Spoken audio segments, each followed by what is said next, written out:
भैया इंद्रप्रस्थ में राजसूय यज्ञ शुरू हो चुका था। सारे राजे महाराजे, संत असंत सब पहुंच चुके थे, पर श्री कृष्ण की अग्र पूजा शुरू होते ही शिशुपाल भड़क गया। अगर कृष्ण भीम को न रोकते तो वो शिशुपाल को परलोक पहुंचा चुका होता, लेकिन कृष्ण ने भीम को रोक दिया।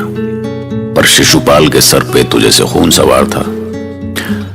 मैं इंद्रप्रस्थ में शिशुपाल की उस हरकत का साक्षी हूं। मैं आकाश हूं, मैं वो आंख हूं जो संसार की हर हरकत को देखती है। युधिष्ठिर और भीष्म ने शिशुपाल को रोकने की कितनी कोशिश की, पर वो तो जैसे कुछ सुनने के लिए तैयार ही नहीं था। दरअसल वो जरासंध की मौत से पागल सा हो चुका था। बंद करो यज्ञ का ये ढोंग। मैं यहां इस छलिए कृष्ण को देखना तक नहीं चाहता। जिस कंस का नमक खाकर ये बड़ा हुआ, उसी का वध किया इस पापी ने। तुम्हें लज्जा नहीं आती पांडवों? ऐसे हत्यारे को तुम धर्मात्मा का सम्मान दे रहे हो। तुम्हें भ्रम हुआ है शिशुपाल। कृष्ण ने जो भी किया मानवता के कल्याण के लिए किया। इन्होंने धर्म की रक्षा का महान कार्य किया है। धर्म की रक्षा? अरे ये कपटी है, महाकपटी। धर्म की आड़ में इसने केवल अधर्म किया है। कंस और जरासंध जैसे महायोद्धाओं को छल से मारा है इसने। पर आज मैं इसे सबके सामने अपना बल और पराक्रम दिखाऊंगा। सबके सामने वध करूंगा इस पापी का। सभासदों, शिशुपाल मेरे लिए कोई पराया नहीं है। मेरी सगी बुआ का पुत्र है, मेरा अपना भाई है। बचपन में बुआ कहा करती थी कि कुछ भी हो, शिशुपाल तो तेरा छोटा भाई है।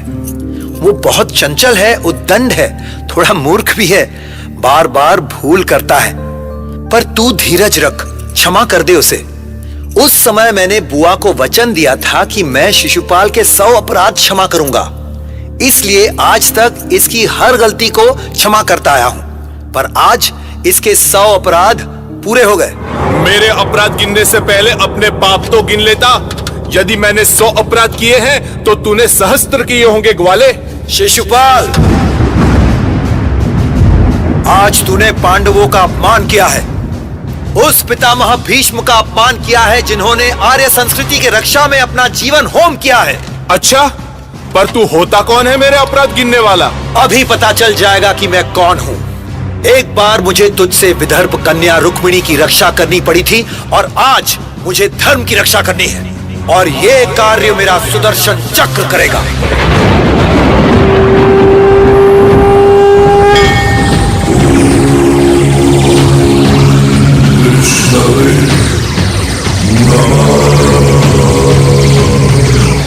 ईश्वर, ये चक्र महाविनाशक सुदर्शन चक्र। ये क्या? हे ईश्वर, रक्षा करो।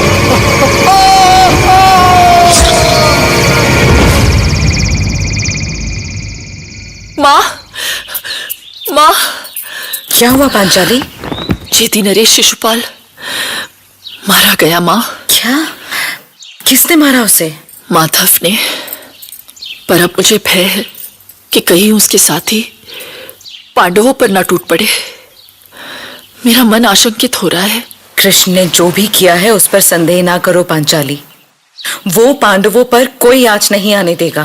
मुझे विश्वास है माँ, पर मुझे भय है कि कहीं दुर्योधन कोई संकट ना खड़ा करते, कहीं वो इस यज्ञ को ही ना रोकते। धैर्य धरो पांचाली, मैंने कहा ना, अपने माधव पर भरोसा रखो। कोई भी स्थिति हो वो सब संभाल लेगा।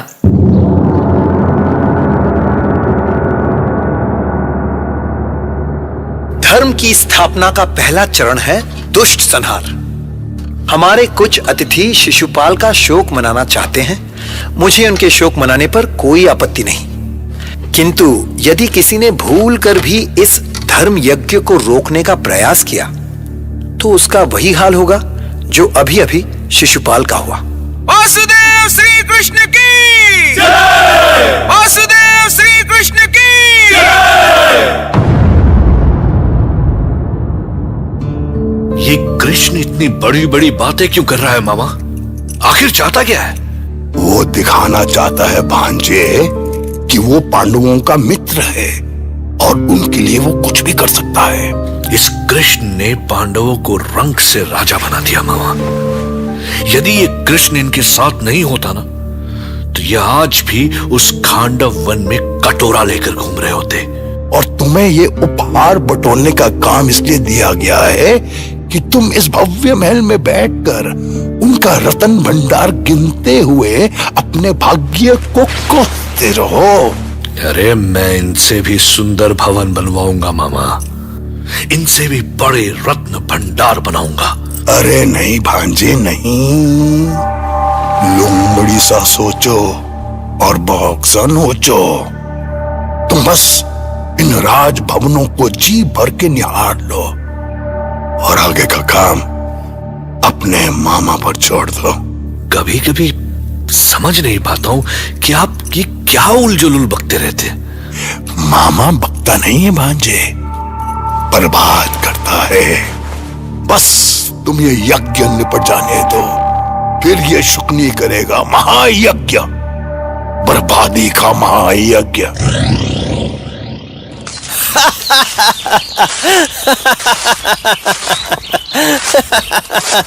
ऐसे हंसना तुमने किससे सीखा पुत्र घटोत्कच?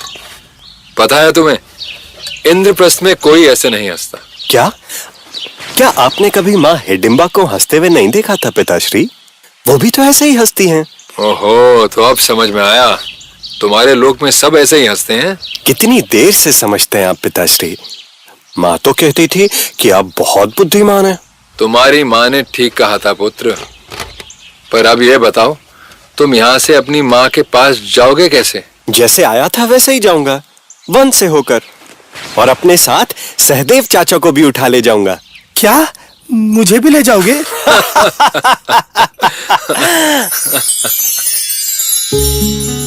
तो ऐसा है कि हर घटना को बस एक बहाने की जरूरत होती है। दुर्योधन के मन में आग तो पहले ही लग चुकी थी, सो जो हुआ वो होना ही था। पर अब उसे एक बहाना मिलने वाला था, वो बहाना जिसने महाभारत को जन्म दिया। कैसे? सुनिए।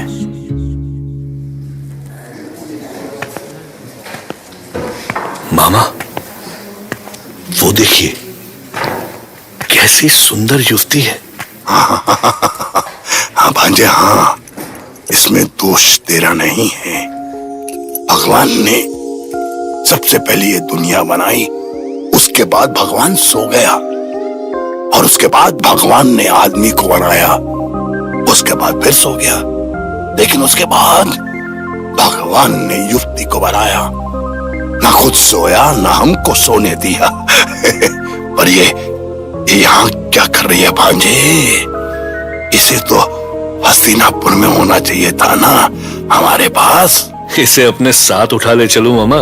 अरे भांजे भांजे, तुम हर जगह शक्ति क्यों दिखाने लग जाते हो? क्या तुम इसे प्रेम से नहीं ले जा सकते? अरे भांजे, ये सुनो मैं क्या कह रहा हूं। वाह वाह वाह, बिना देखे तेरी तस्वीर बना सकता हूं, बिना मिले तेरा हाल बता सकता हूं।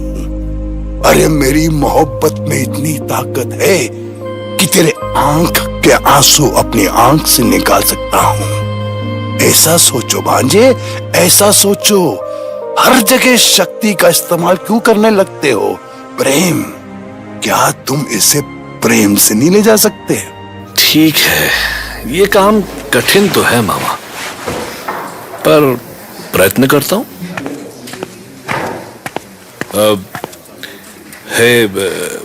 हे परम सुंदरी, तुम यहाँ? अरे युवराज, मूर्ति को हाथ न लगाए। कौन हो तुम? मैं प्रहरी हूँ युवराज। ठीक है, तुम जाओ। मुझे पता है ये मूर्ति है, मैं तो बस यूं ही देख रहा था। अरे ये तो पूरा माया लोक है भांजे। हाँ मामा, बड़ी विचित्र लीला है यहाँ की। यहाँ तो मूर्तियां भी सजीव लगती हैं और सजीव मूर्तियों से दिखती है। मामा संभल के मामा। हाँ? अरे अरे रुकिए युवराज, सामने दीवार है, आप इधर से जाइए। आप कहे तो मैं आपके साथ चलूं? अरे नहीं, पता है मुझे, मूर्ख। मैं तो बस यूं ही स्पर्श करके देख रहा था। अरे अरे भांजे, मुझे तो कुछ शक सा होने लगा है, कहीं पांडवों ने तुम्हें फंसाने के लिए ये तो इस माया लोक का निर्माण नहीं किया है। अरे अरे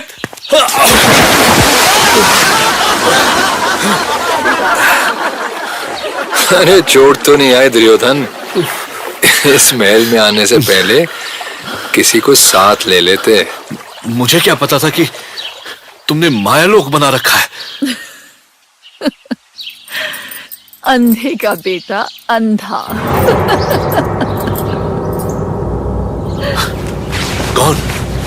कौन है ये? कौन है जो मेरी हंसी उड़ा रहा है? पांचाली है।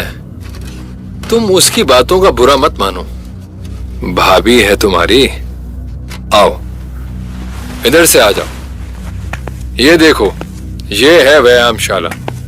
मैं यहां अभ्यास करता हूं। बस चलो यहां से।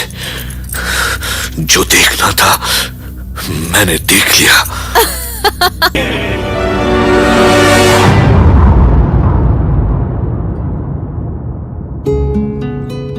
पांचाली यानी द्रौपदी की हंसी ने दुर्योधन की रातों की नींद छीन ली। वो पागलों जैसा अचानक रात को उठ बैठता। अंधे का बेटा कहकर द्रौपदी ने आग में घी डाल दिया था। दुर्योधन का इतना बड़ा अपमान कभी नहीं हुआ था। एक तो पांडवों की धन दौलत देखकर वो पहले ही चिढ़ा हुआ था, उस पर द्रौपदी का हंसना उसके दिल में बर्छी की तरह धंस गया। अब भैया ये तो इस संसार का नियम है कि जब भी किसी का ऐसा अपमान होता है तो हमेशा एक दुर्योधन पैदा होता है और एक महाभारत जन्म लेती है। सुनते रहिए महाभारत।